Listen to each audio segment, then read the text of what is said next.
कि अगर केवल मामला दोस्ती तक होता तो 2 मिनट में उसको साइड करते और कहते मेरा कोई लेना देना नहीं इससे।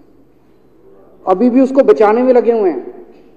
कभी एसबीआई को कह रहे हैं इसको पैसे दो, आज अखबार में आया पीएफ वालों को भी बोला इसको पैसे दो। सारी एजेंसी अभी भी उसको पूरी तरह से उसको बचाने में लगे हुए हैं। तो मैं भी अचंभे में रह गया कि मामला तो कुछ अलग ही है। क्यों ऐसा भी क्या दोस्त हो गया कि दोस्त डूब रहा है और फिर भी उसको पूरी तरह से इतना बड़ा पॉलिटिशियन है। पॉलिटिशियन के लिए तो परसेप्शन सबसे इंपॉर्टेंट होती है। कोई आसपास वाला अगर कहीं वो तो आदमी कह देता है यार मेरे से मिलना बंद कर दियो कल से, वो उसको अभी भी बचाने में लगे हुए हैं। और उसने मेरे को बताया कि मैंने कहा फिर मामला क्या है? तो कहता है जी अडानी तो केवल फ्रंट है, अडानी में सारा पैसा मोदी का लगा हुआ है। मैंने कहा ये कैसे हो सकता है? ये नहीं हो सकता।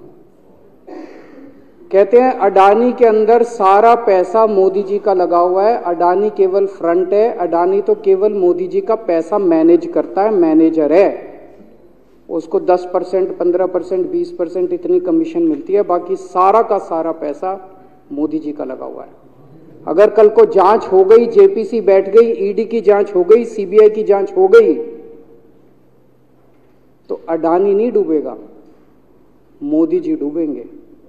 जिस दिन अडानी डूबा उस दिन मोदी जी डूबेंगे। मैंने कहा यार उनको पैसे की क्या जरूरत है? प्रधानमंत्री जी को, मोदी जी को, उनके ना आगे कोई ना पीछे कोई, उनको क्या पैसे की जरूरत है? तो कहता है सर पैसे की हवस होती है, लत होती है। कहता है इतने दुनिया में इतने बड़े बड़े अमीर आदमी हैं, उनको कोई अब और पैसे की थोड़ी जरूरत है, लगे पड़े हैं सारे, और पैसा और पैसा और पैसा। बोला हवस होती है। बोला जिस दिन अडानी दुनिया का सेकंड रिचेस्ट मैन बना था, अडानी दुनिया का सेकंड रिचेस्ट मैन नहीं बना था, मोदी जी दुनिया के सेकंड रिचेस्ट मैन बने थे।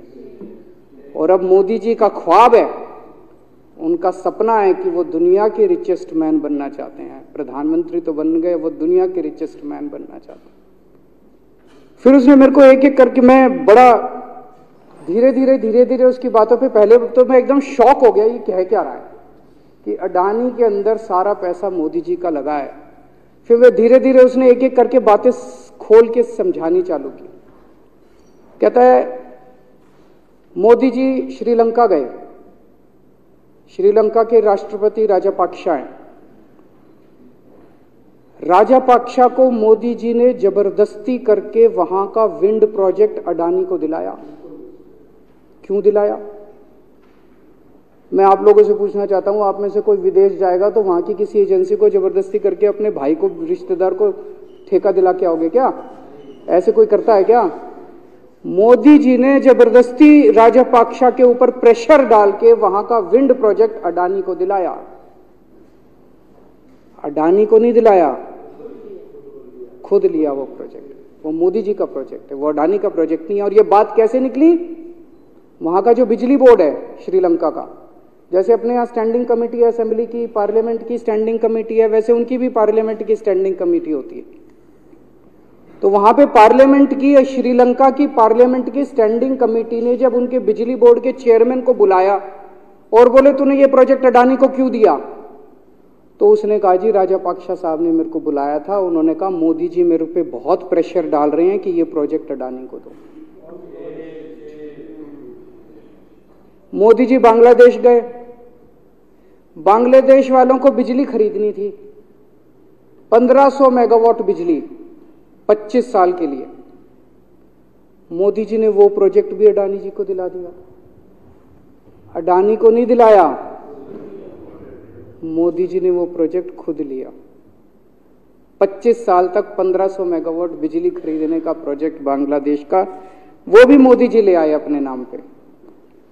इजराइल गए, इजराइल के साथ भारत ने कई सारे रक्षा सौदे किए, रक्षा सौदे, वो सारे के सारे रक्षा सौदे अडानी को दे दिए। अडानी को नहीं दिए, मोदी जी ने खुद लिए। अभी 2-3 साल पहले 6 एयरपोर्ट की नीलामी हुई प्राइवेटाइजेशन के लिए। सरकार ने उनकी नीलामी करी, भाई प्राइवेट प्लेयर आके लो। उसमें एक कंडीशन थी कि उसी को दिया जाएंगे ये एयरपोर्ट जिसने पहले एयरपोर्ट का काम कर रखा है। हर सरकारी ठेके में होती है, हम सड़क बनाते हैं, कहते हैं भाई सड़क जिसको ठेकेदार को सड़क बनाने का एक्सपीरियंस है उसी को दिया जाएगा। हम बिल्डिंग बनाते हैं, हम कहते हैं भाई ये पानी के वाटर ट्रीटमेंट प्लांट लगाते हैं, हम कहते हैं भाई जिसने WTP वाटर ट्रीटमेंट प्लांट इतने लगा रखे हैं उसी को दिया जाएगा। हम सीवेज ट्रीटमेंट प्लांट बनाते हैं, हम कहते हैं जिसको 20 साल का एक्सपीरियंस है, 15 साल का है, उसी को। इसमें भी ये कंडीशन थी कि जिसने इतने साल तक एयरपोर्ट चलाने का काम कर रखा उसी को दिया जाएगा।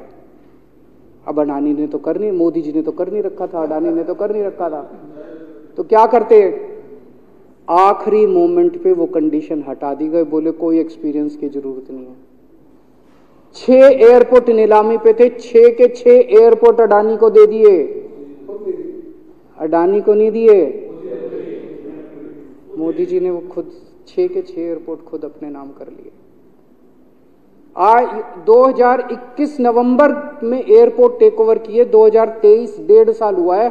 1.5 साल के अंदर आज एयरपोर्ट का 30%, पूरे देश का एयरपोर्ट का जितना धंधा है, बिजनेस है, उसका 30% बिजनेस जो है वो मोदी जी के पास है। 30%, 1.5 साल के अंदर इतना बड़ा भारत देश, इतने एयरपोर्ट, 30% एयरपोर्ट का बिजनेस आज मोदी जी के पास है। एक और बड़ी इंटरेस्टिंग चीज हो रही है, ये ईडी और सीबीआई को इस्तेमाल करके बंदूक यहां रख के लोगों की फैक्ट्रियां छीनी जा रही हैं। मतलब 10 अक्टूबर 2018 को 10 अक्टूबर 2018 को कृष्णापट्टनम पोर्ट के ऊपर इनकम टैक्स की रेड हुई और 6 अप्रैल 2020 को 1.5 साल बाद वो पूरा एयरपोर्ट अडानी ने खरीद लिया। उसके यहां बंदूक रख के उसको कहा या तो दे दे और या जेल। तो वो अडानी ने नहीं खरीदा, वो मोदी जी के पास चला गया कृष्णापट्टनम एयरपोर्ट। 10 दिसंबर 2020 को एसीसी और अंबुजा सीमेंट पे रेड हुई और 2 साल बाद 16 अक्टूबर 2022 को दोनों सीमेंट प्लांट मोदी जी के पास चले गए।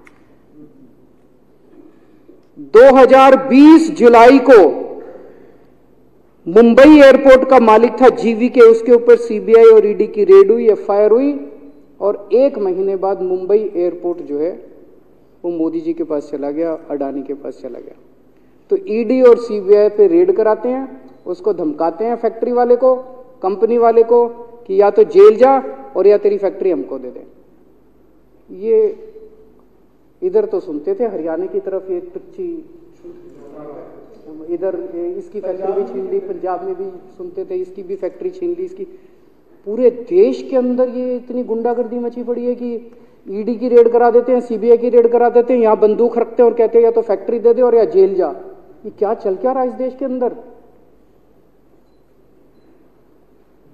इन्होंने अभी थोड़े दिन पहले ऑर्डर निकाला कि सारे जितने पावर प्लांट हैं, जितनी राज्य सरकारें हैं, पंजाब सरकार की, हमारी जो सरकार है उनके पास भी ऑर्डर आया, सारी सरकारों को जितना उनका कोयले की रिक्वायरमेंट है उसमें से 10% कोयला इंपोर्टेड इस्तेमाल करना पड़ेगा।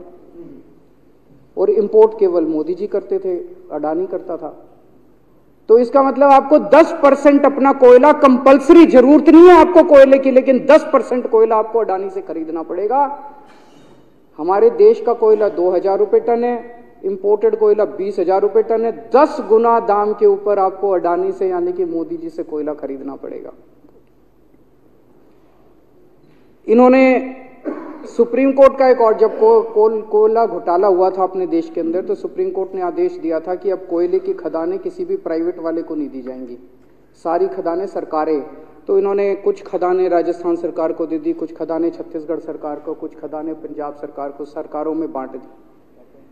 बाकी पूरे देश में केवल राज्य सरकारों के पास खदानें हैं। केवल अडानी के केस में उन्होंने एक्सेप्शन करके अडानी को कोयले की खदानें दे दी और उसमें भी ऑर्डर कर दिया कि 4000 कैलोरी से कम वाला कोयला जो है उसको रिजेक्टेड माल माना जाएगा, जबकि वो सबसे अच्छा कोयला माना जाता है और वो रिजेक्टेड माल इसको फ्री में मिलता है। तो कम से कम 2800 करोड़ रुपए का कोयला हर साल फ्री में मोदी जी ले जाते हैं। 2800 करोड़ रुपए का कोयला हमारी खदानों से हर साल मोदी जी निकाल के ले जाते हैं। 2014 में, अभी जो अतिशी जी ने कहा, 2014 में अडानी जी की यानी कि मोदी जी की जायदाद 50,000 करोड़ की थी। 7 साल बाद इनकी जायदाद हो गई 11.5 लाख करोड़। मोदी जी इतना पैसा लेके कहां जाओगे? 11.5 लाख करोड़ रुपए की जायदाद, 7 साल में इतना लूट लिया आपने देश को। 2014 में 609 नंबर पे थे, अब ये सेकंड रिचेस्ट बन गए, अब रिचेस्ट बनना चाहते हैं ये तो। लेकिन कुदरत है, कुदरत तो बड़ी ताकतवर है। किसने सोचा था एक दिन हिंडनबर्ग रिपोर्ट आएगी और 24 घंटे के अंदर सारा तहस नहस हो जाएगा। 1947 से लेके 2014 तक 67 साल में भारत देश ने, सारी सरकारें जितनी आई सबने मिलके 55 लाख करोड़ रुपए का कर्जा लिया था भारत सरकार ने। 2014 से 2022 7 साल के अंदर 85 लाख करोड़ रुपए का कर्जा ले लिया, दुगने से भी ज्यादा। जितना 67 साल में लिया था उतना 7 साल में ले लिया। ये पैसा गया कहां? ये पैसा गया कहां? ये सारा इनकी जेब में गया। तो मैं जनता को कहना चाहता हूं, आप तो जीएसटी देते हो, अपने बच्चों का पेट काट के टैक्स देते हो, दूध पे, दही पे, हर चीज पे जीएसटी देखो। वो जीएसटी का पैसा जाता है जनता की उसमें खजाने में, वहां से वो जाता है अडानी के खजाने में और वहां से वो जाता है मोदी जी के खजाने में। दोनों हाथों से लूट मची हुई है, पूरे देश को लूट रहे हैं प्रधानमंत्री जी, मोदी जी पूरे दोनों हाथों से लूट रहे हैं। कोयला लूट रहे हैं, एयरपोर्ट लूट रहे हैं, सड़कें लूट रहे हैं, बिजली लूट रहे हैं, पानी लूट रहे हैं, कुछ नहीं